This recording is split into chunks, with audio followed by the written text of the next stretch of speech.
কখনো চিন্তা করে দেখেছো তুমি তোমার পছন্দের বেস্ট ফ্রেন্ডদের সাথে কক্সবাজারের সমুদ্র ভ্রমণ করতে পারবে? সারা দিন সারা রাত তাদের সাথে আড্ডা দিয়ে সময় কাটিয়ে দিতে পারবে, তাদের সাথে একসাথে সূর্যাস্ত দেখতে পারবে, বিভিন্ন গেম খেলে তাদের সাথে হার জিতের যে আনন্দটা আছে সেটা ভাগ করে নিতে পারবে। আমার জন্য তো এটা একদমই ইম্পসিবল ছিল। তবে এবার আমি আমার ফ্যামিলি এবং ফ্রেন্ডস দুজনের সাথেই কিন্তু কক্সবাজার ট্যুর দিয়ে এসেছি। আর ফার্স্টেই দেখতে পাচ্ছ আমরা একটা অ্যাপার্টমেন্টে উঠে গিয়েছি। এই অ্যাপার্টমেন্টগুলোতে 2-3টা রুম থাকে, সাথে কিচেন ওয়াশরুম সবই থাকে। তো ফার্স্টে তারা আমাদেরকে খুবই নোংরা একটা রুম দিয়ে দিয়েছিল, যে রুমটা মোটামুটি সুন্দরই ছিল।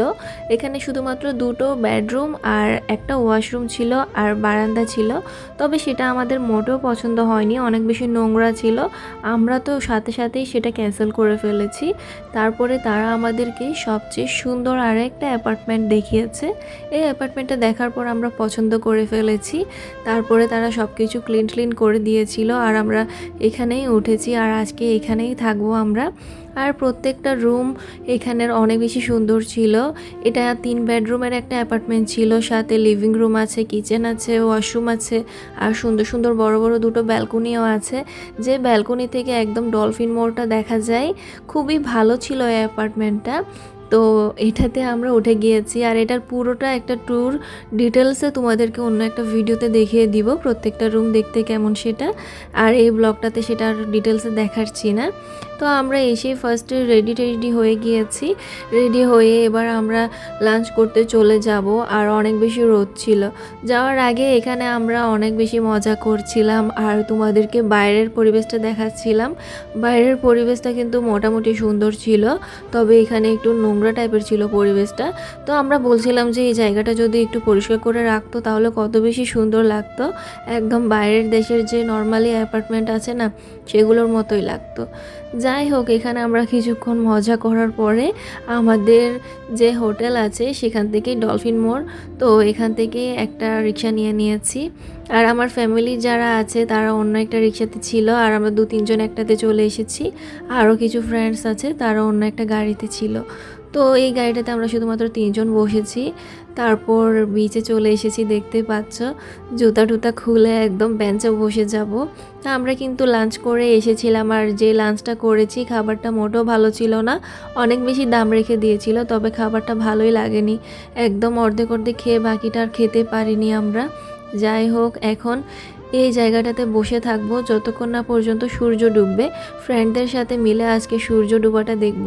আর পাশের সিটেই কিন্তু আমার ফ্যামিলির সবাই আছে, তারা ক্যামেরার সামনে আসতে অভ্যস্ত না, তার জন্য তাদেরকে দেখাচ্ছি না। যেহেতু ডাবল সিট ছিল, এটাতে ঘন্টায় 60 টাকা করে নিয়েছিল। আর আমাদের যে হোটেলটা আছে না, সেটার ডিটেলসটা আমি তোমাদেরকে পরবর্তী ব্লগে দেখিয়ে দিব।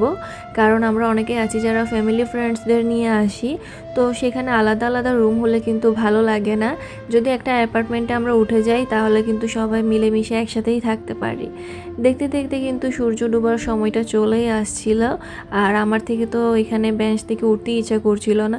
আমার ফ্রেন্ডরা বলছিল যে পা ভিজিয়ে আসতে পানি থেকে, কিন্তু আমি একবার যে এখানে বসেছি একদম সূর্য ওঠার আগ পর্যন্ত এখান থেকে উঠেই নেই।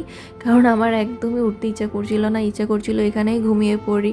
যেহেতু আমরা জার্নি করে এসেছি আর একটা মোটামুটি ভালোই জার্নি ছিল। তবে চট্টগ্রামের মানুষ হওয়াতে আমরা অত লম্বা একটা জার্নি করতে হয় না, 3-4 ঘন্টা জার্নি করলেই আমরা কক্সবাজার চলে আসতে পারি। আর এখানে আমাদের যে ভাই আছে, সে ভাই ছোটো বোনের সাথে ভিডিও করছিল আর আমরা এটা সেটা বলে অনেক বেশি মজা করছিলাম। আসলে আমরা ফ্রেন্ডসরা আসলেও আমরা ফ্যামিলির মতোই। এখানে আমার যারা বান্ধবীরা আছে তারা আমাদের বোনের মতো, আর এই ভাই হচ্ছে আমাদের একমাত্র ভাই, যাকে আমরা সকলে আমাদের নিজেদের ভাইয়ের মতোই অনেক বেশি পছন্দ করি। তো দেখতে পাচ্ছ সূর্য ডুবার সময়টা চলে এসেছে। আর সূর্য ডুবার আগে কিন্তু আমি একবার উঠেছিলাম, উঠে আমরা কিছু ছবি টবি তুলে নিয়েছিলাম। ছবিগুলো বেশ ভালোই এসেছিল। আর সূর্য ডুবার আগ মুহূর্তে কিন্তু ভিডিওটা একটু অন্ধকার উঠছিল। যাই হোক, ব্যাপার না, আরও কিছু দিন আছে যেগুলোতে আমরা আরও বেশি এনজয় করব। আশা করছি আমার আজকের এই ব্লগটি তোমাদের অনেক বেশি ভালো লেগেছে। তো রাতে এসেই দেখতে পাচ্ছ আমরা এখানে গেম খেলা শুরু করে দিয়েছি সবাই মিলে। গেমের শুরুতে তো মনে হচ্ছিল আমি হেরে যাব, তবে একে একে আমি সবাইকে কেটে টেটে জিতেই গিয়েছিলাম, আর বাকিরা ফার্স্ট সেকেন্ড থার্ড এমন হয়েছে। তো যাই হোক, আজকের এই ব্লগটি এখানেই শেষ করছি। পরবর্তী ব্লগে কিন্তু তোমাদের সাথে আরও কিছু ইন্টারেস্টিং জিনিস শেয়ার করব, আর যেগুলো তোমাদের অনেক বেশি ভালো লাগবে। আজকের মতো বিদায় নিচ্ছি, সবাই খুব ভালো থাকবে। আল্লাহ হাফেজ।